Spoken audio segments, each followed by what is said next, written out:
So the question to the panel was, tell us a little bit about how you engage in the different vertical markets you service, and just give us a little flavor of those conversations you have with your customers that help you articulate and refine what these use cases are going to be. Lindsay, maybe we can start with you. Sure. So for those of you who aren't familiar with Cradlepoint, we're sort of a global leader in 4G and soon to be 5G solutions. And if you think about that, it's really horizontal, but we're talking about what end up being vertical use cases. So over the years, what we found is there are typically niche players that are serving a particular need.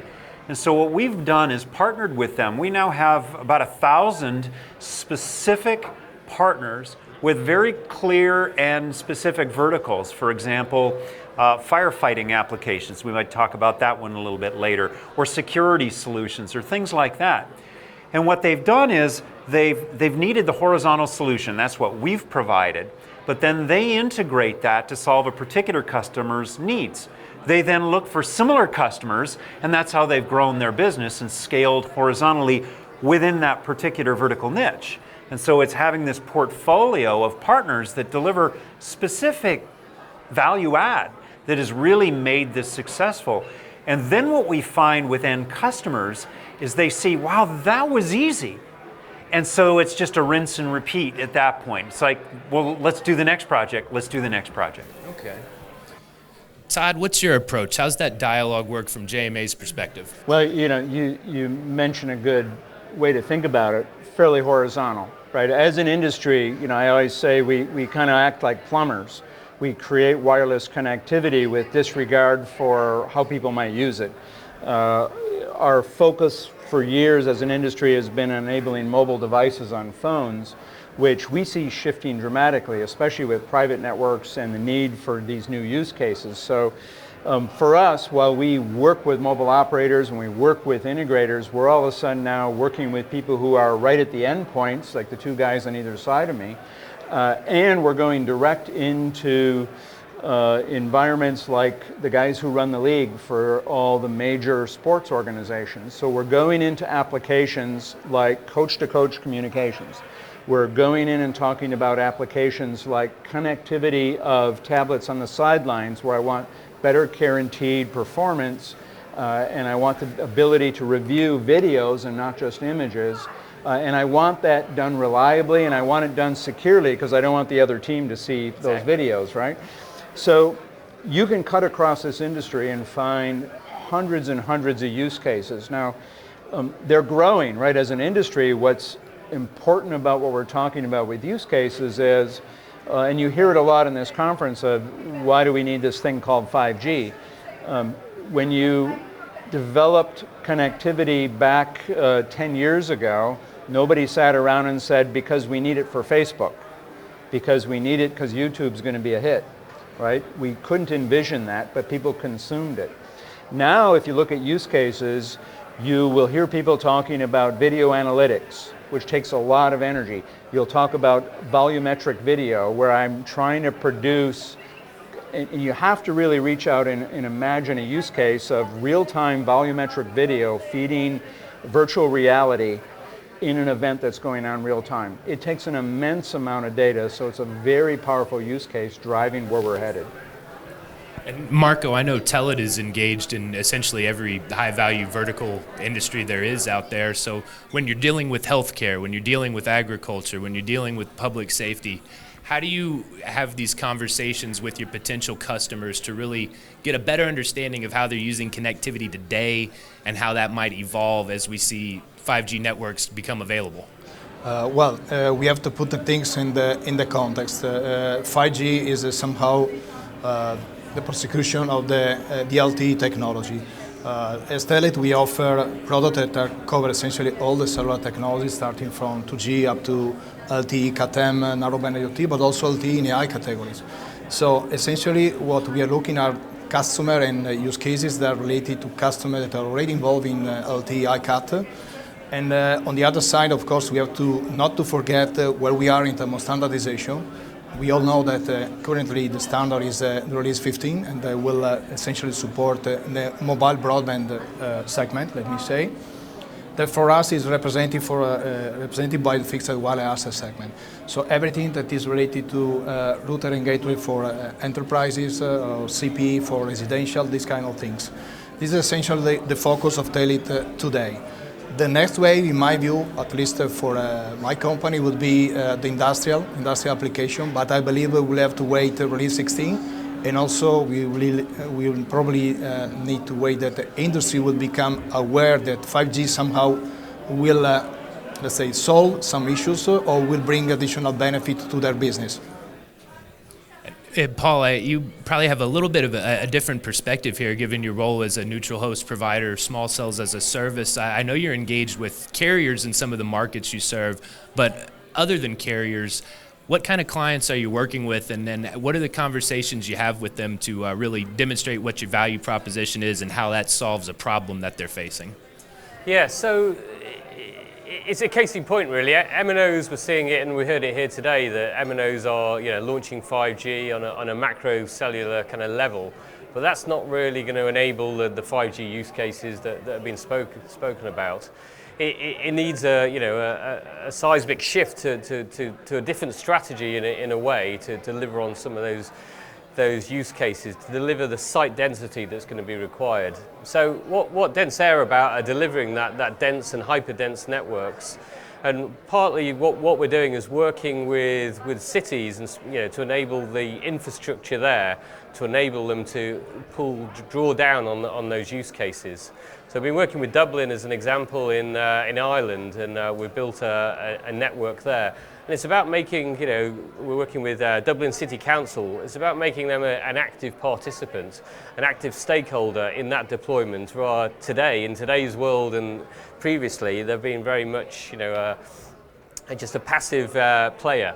And the mobile operators deploy as they see fit. But if we can turn the model around and get cities a lot more active and driving the deployment, then it enables and facilitates a much richer model for everybody, MNOs inclusive. So you can deploy a much wider infrastructure, enable small cells, enable those use cases, reach out, remove digital divides, etc. So that's what we're drawing on, and that's what we've built and deployed in Dublin.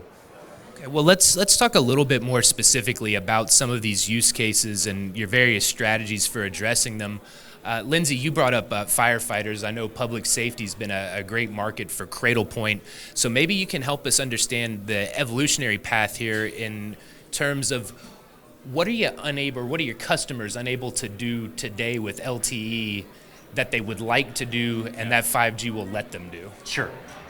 So, as everybody in this room knows, what 5G will bring is orders of magnitude in terms of both throughput, but really, in my view, and I'm sure most agree here, more importantly, latency and the performance gains that you see there. And a great example of that is this startup, a partner that we have. The company's name is Quake. It's like earthquake, only it's QWAKE. You can Google them. And a little bit of myth busting here. If you watch the telly and you see a firefighter show and they bust down the door and you watch the camera go in, and what do you see? Well, you see flames and you see the ceiling falling and that sort of thing. In reality, that's just not true. What you see when you walk into a burning building is nothing. It's black smoke. And so what Quake do is that they've created this firefighter's visor that's equipped with thermal imaging and a Google Glasses sort of a view that allows them to see through the smoke, see through the dark, to be able to see where things are hot, like fire, and see where things are people who may be cooler. This is one of those great applications I get really excited about because that's truly transformative. Latency in terms of single-digit milliseconds in that kind of a use case can mean the difference between life and death. And we'll look back in 5 years and say, how did we ever fight fires before? Because it was so arcane and archaic. It's not that LTE doesn't have the bandwidth capabilities, but in this kind of case, latency really needs to get right tight in order for that kind of an application to save that life potentially. maybe better than nothing is LTE, but in this case, 5G will be truly transformative. And Paul, you mentioned the project that you worked on with the city of Dublin. I believe you won a Small Cell Forum award for that relatively recently, but as I understand it, the general premise is a smart Docklands area. So maybe you can just give us a little color on what sort of use cases are riding on this network today and how those might be emboldened as you see carriers roll out 5G in that market. So we're just building out some of the use cases on that network at the moment, and I guess to bring it to life, what we're seeing. So we got band 42 mid-band 3.5 spectrum in Dublin, and we built macro cells. So we've got 5 macro cells, and at 300 meters from one of those macro cells, we get 1 megabit per second in-building coverage or in-building speed test. So that kind of demonstrates the challenge we've got in 5G spectrum.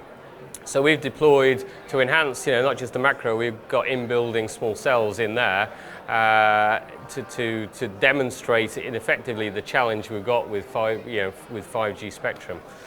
So we're pretty much a connectivity solution provider into the market. But we've got IoT applications we've built in on that layer at the moment, and we're building out the use cases on top of that.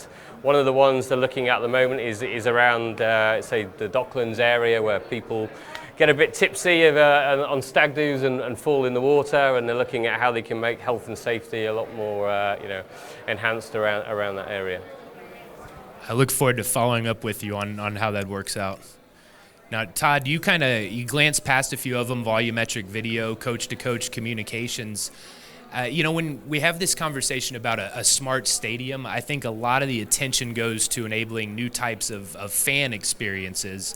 But really, when you look at the complete picture, there's a lot of things going on in the back of the house that really smooth the operational side of running a venue like that. So maybe you can take us through a little bit more detail on some of those type of use cases, and then how you see them being enhanced as you can slowly upgrade to 5G. Yeah, no. So we do many stadiums around the world, and when you peel back a stadium, you do have to look at the different constituencies in the stadium. So fans is usually the focal point. Within the fan area, we often call the bowl area, the seating area. You're going to find that 5G from a performance issue is going to become a key factor. So there's going to be areas within the bowl where we use incredible spectrum from things like millimeter wave to deliver unique performance to those users. But if you flip over and you look a little bit further, you have a lot of back-of-house applications that need wireless connectivity that you don't generally think about. When you walk into a match, usually you walk in and there's, we call in that industry, an ingress stage, where there's ticketing and there's security and there's a lot of connected equipment. Included in modern stadiums now is monitoring cameras that are out there during the ingress. Those monitoring cameras will now be doing video analytics on people in and out, and they're looking for many different things, good and bad. So those are all things that get moved around. So portability of the back-of-house functions becomes a critical factor, and it's very difficult to be dragging wires out and connect everything, and I want secure, reliable connectivity for these different kind of things. What you may not know, for example, in the US market, if you ever watch something like the National Football League or American football, you have referee devices and they speak on those. You have coaches who can speak to one or two of the players during the game. You have coaches who can speak to the coaches up in the kind of back office or the oversight of the game.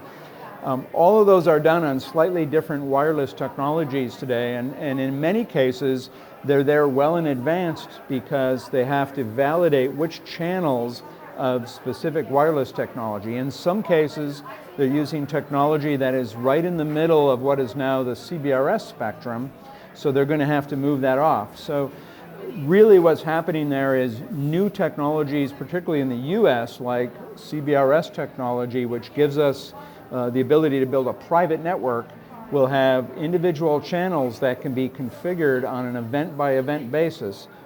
A match one day, a concert the next day. You have different constituencies, from security to video capture to sound men, the whole tour organization and the music group and their functions there.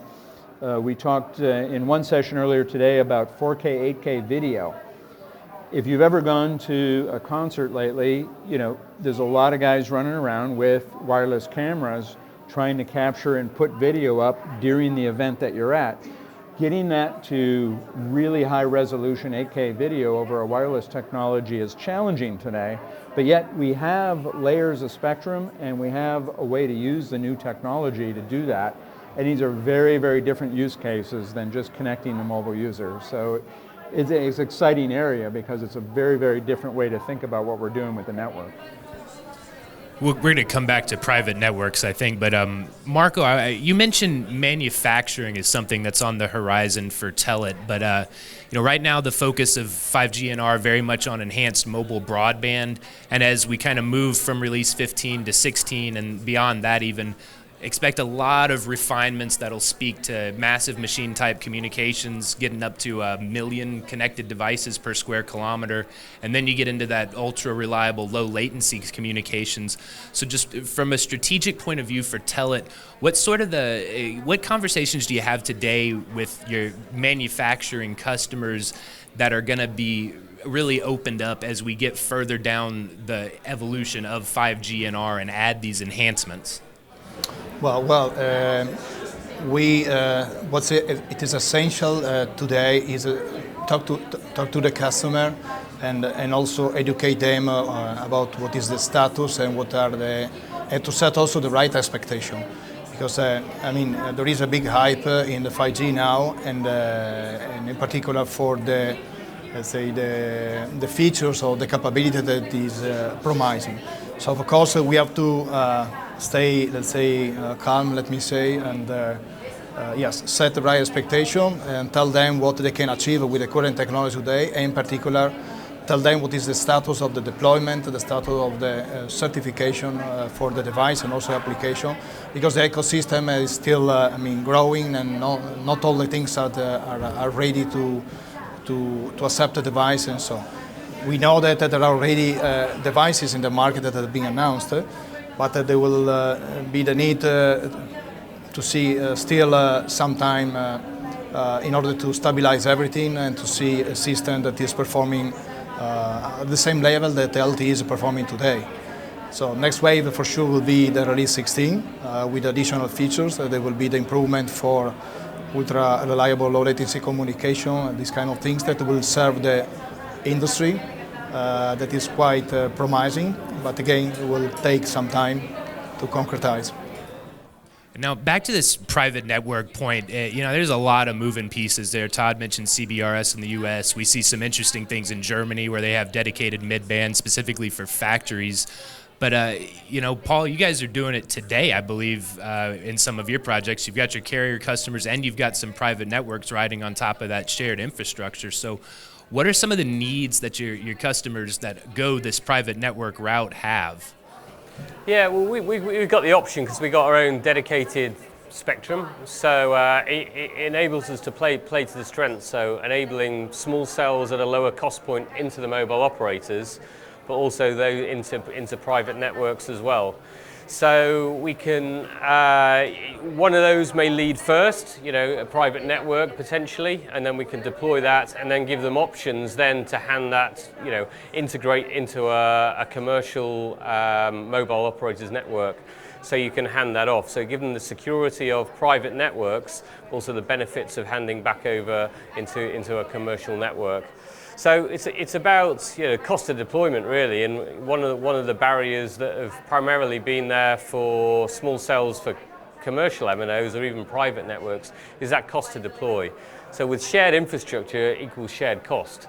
So that's the primary fundamental driver of our business case, and it's getting in there, deploying that, providing the benefits of those private applications that sit on there for private networks, but also at the cost point that works for all.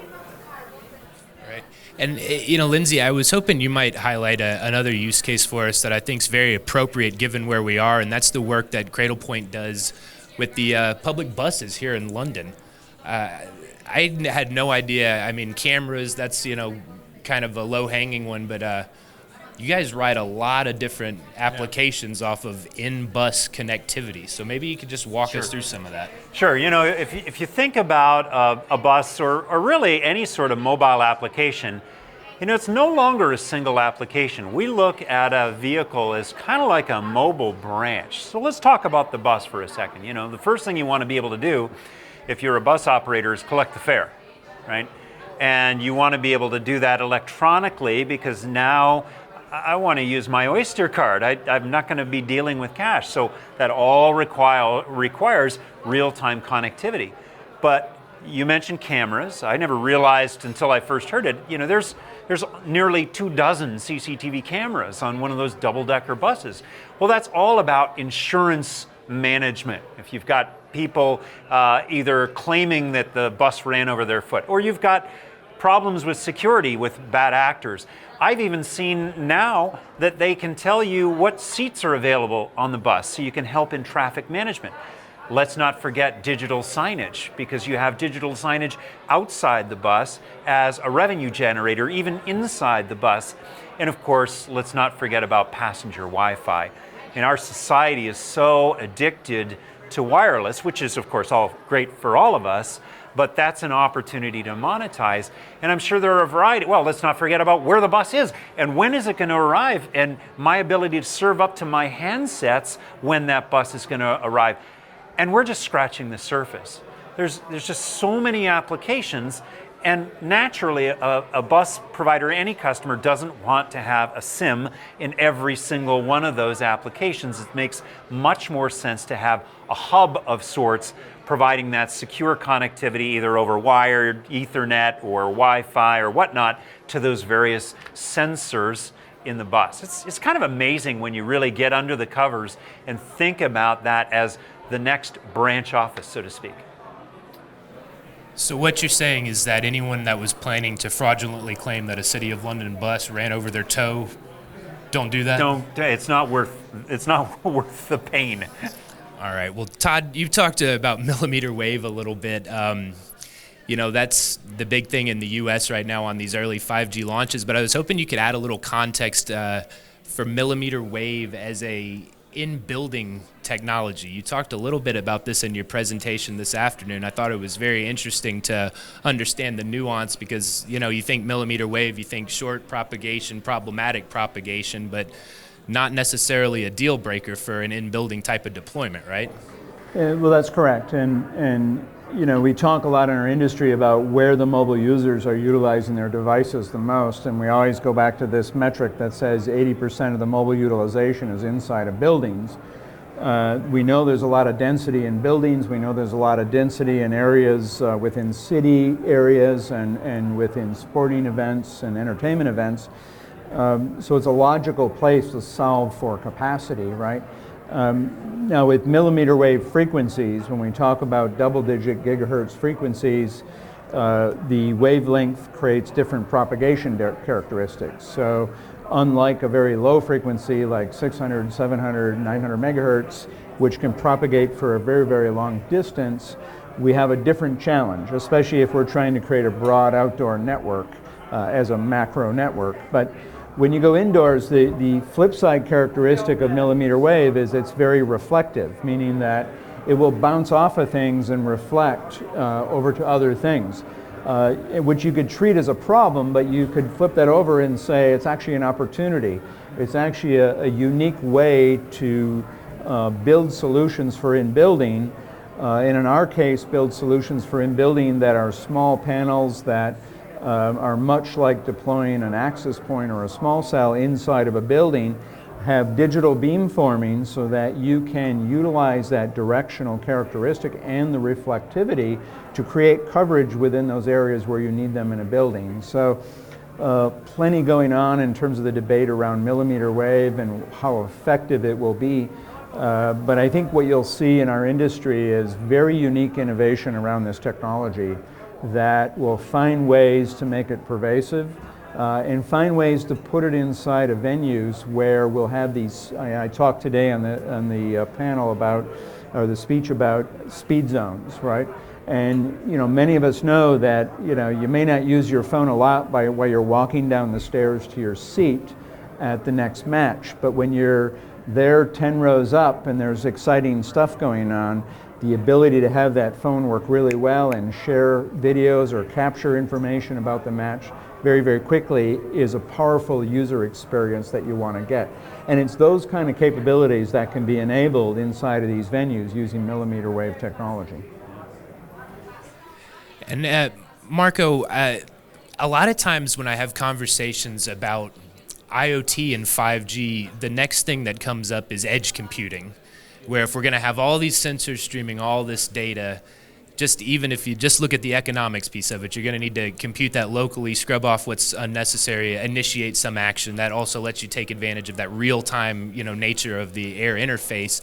So I'm curious what a provider like Telit, how do you think about edge compute? Is it something that you look to carriers to very proactively invest in? Is it something that an end user can go their own route and distribute that compute where they need it based on their operations? Just what's your view there?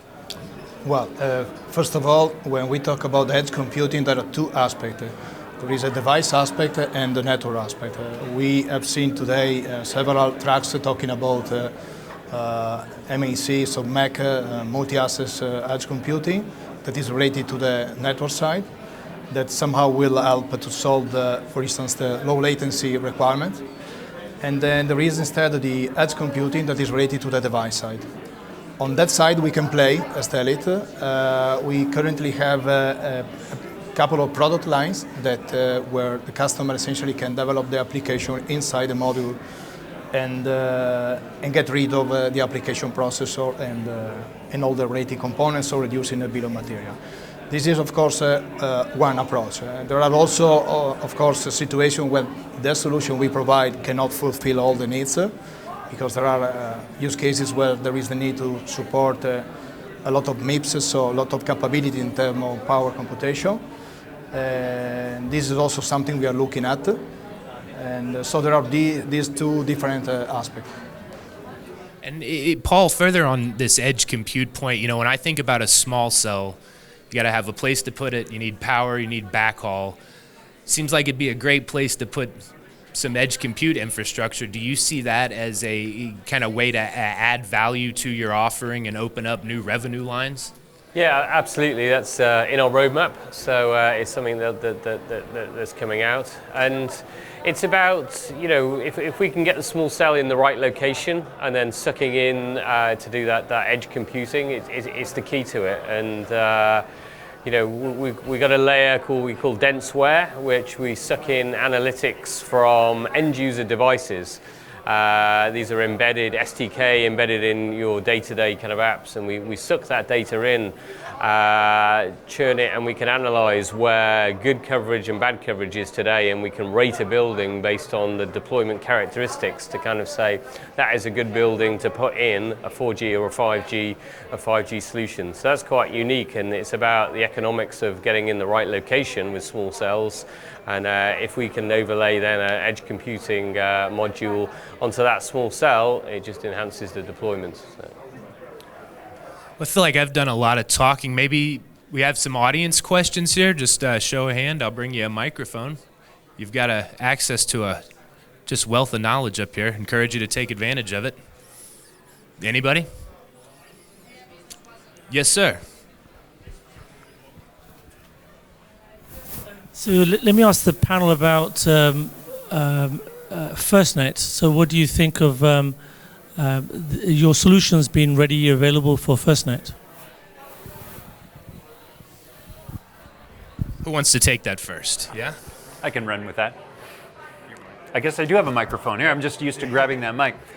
Yeah, so for those of you in the UK who aren't as familiar with the US applications, FirstNet is a public-private partnership that was started by the US government after the 9/11 disaster that happened. And what happened at the time was that the networks got so jammed from people trying to call their loved ones that first responders couldn't communicate. And so FirstNet was born to create this prioritization, this segregation, if you will, of network elements such that first responders can, at any given moment, prioritize their traffic. You know, in a regular everyday situation, they don't need that, but if there's a disaster, they want to say, we're coming first. And technology enables that. FirstNet is probably the best known. There are a number of other operators that are doing that here in the UK. You've got ESN in the Emergency Services Network. In Australia, you've got Lanes. And even some of the other operators like Verizon in the US have created effectively a competing set of services with a separate core, prioritization, preemption, etc. At the end of the day, it's the ability to provide a differentiated level of service for whatever use case.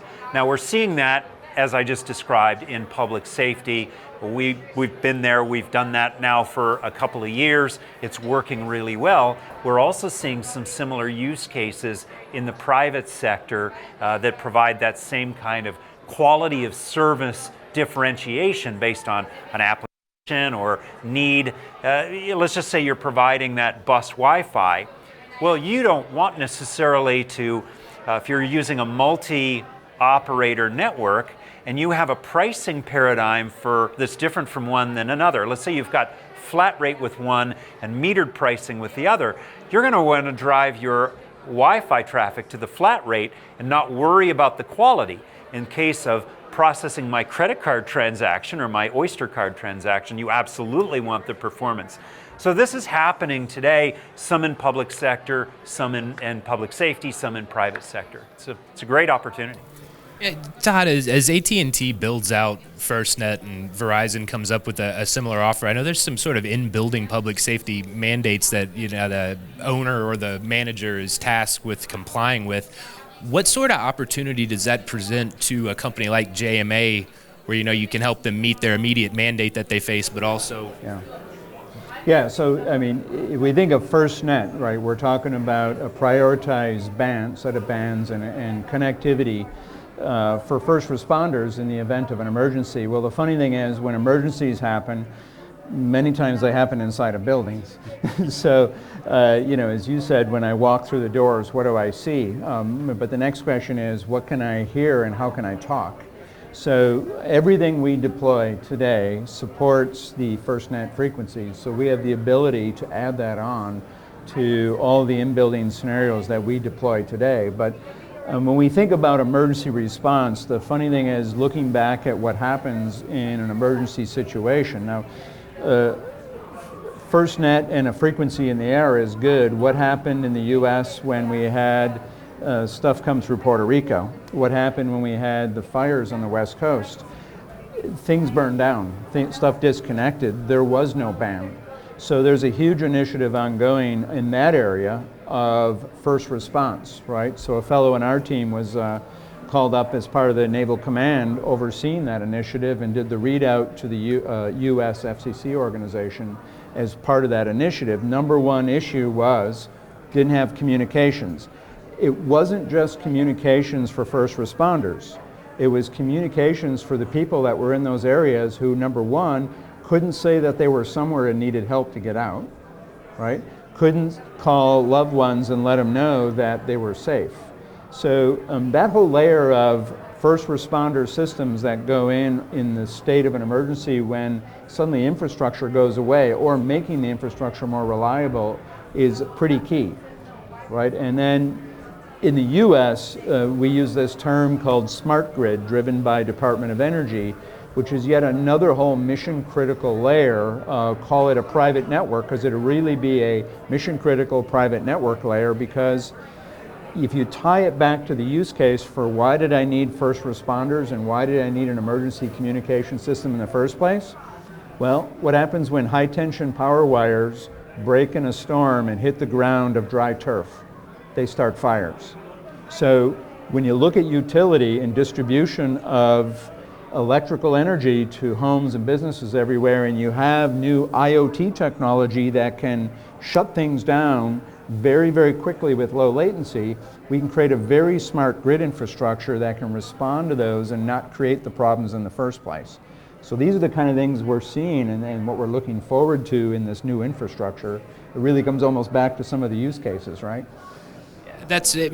Maybe Marco, you can add a little more color on that. I know you guys work in the energy sector to some extent, and in a lot of ways 5G is a great technology for this. You have something like a smart meter that's incrementally sending a very small amount of data, and then in other cases like Todd described, you have the need to send a lot of data all at once. So what are you hearing from your energy customers in terms of their strategy for continuing to invest in technology to improve their operations?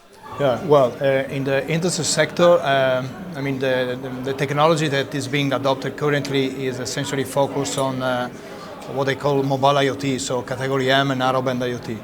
But I have to admit that customers are already starting asking a question about 5G and private network, looking forward. They want to understand what they have in front of them.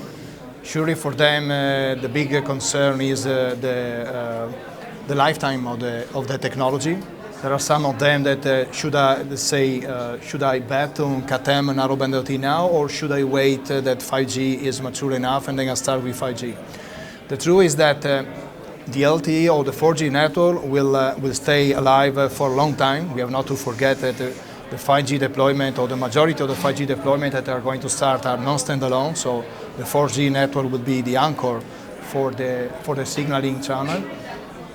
And so from this perspective, there are no, let's say, doubt that if I have to deploy a project based on mobile IoT today, should be started or could be started with a CAT-M or narrowband IoT. Of course, looking forward, looking at specific use cases where there is the need to have a very cheap sensor, for some reason there is the need to have low latency and I have to deploy a million units. Yes, I have to wait 5G, I have to wait release 16 most likely, or even release 17, we don't know yet. That's the situation. We have any other questions out there? Yes, sir. Yeah.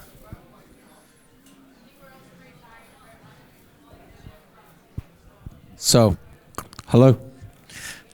Awkward question. 5G's been talked about for over 2 years. It's only just coming to fruition. I know Cradlepoint's messaging around 5G. I'd be interested in the elevator pitch for each of the other companies. Why 5G? Why would I go 5G? What's the interest in that? Well, ultimately, from our perspective, it depends on the use case, right? So, as Marco just said, 4G is not going away. It's going to work hand in glove with 5G for years. Say if you're deploying on millimeter wave, it's going to take so long to be able to build out the network, and it may not make sense in a variety of areas, let's just say in the rural areas. And so 4G will be counted on. But at the end of the day, we're seeing both 4G being enhanced and 5G coming to market to deliver some of these enhanced use cases. At the end of the day, it really does come down to the use case. So if we can deliver better safety for customers, for the general public, if we can deliver applications that either save money, here's a great one. So here's a retailer. One of the biggest problems in retail is turnover. And so you see people flying around their HR recruiters to different cities, very expensive. So now if I have high definition telepresence, I can lower my travel costs. Something like that could be sort of done in 4G, but it's just not as good as you'll see in 5G. And so it really comes down to the evolution of applications. We talked about CCTV and facial recognition.